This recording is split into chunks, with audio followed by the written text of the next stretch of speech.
For practice problem number 1, we're asked which of the following equations represents a linear function, and we're given 4 different answer choices or 4 equations. Our job is to figure out which one is going to graph to make a straight line, which one's going to have a constant rate of change. Some things we should see right away. Anytime we have x squared, we should be recognizing all of the x squared equations end up making a U-shaped parabola.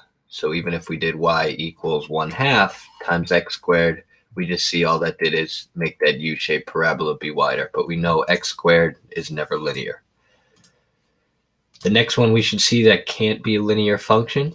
If we make the exponent a variable, what we call an exponential function, in this case we did y equals 3 to the power of x. Any of these exponential functions, something to the power of an exponent that is a variable, is going to increase really rapidly on the positive side because exponents get large quickly, and it's going to approach 0 but never get there as we keep dividing by a number repeatedly. So that one's wrong.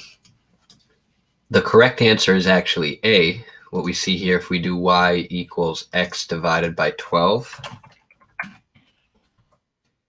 it's going to make a straight line like this graph here. That's really the same thing as saying y equals 1/12 times x. The slope is just 1/12 if we're doing x divided by 12. It's the same thing as multiplying by 1/12.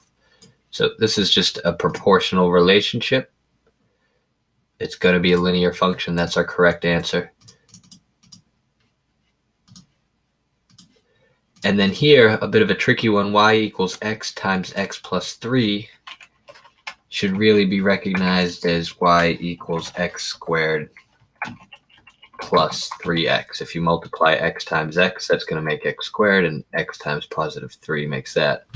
So when we try to graph, go ahead.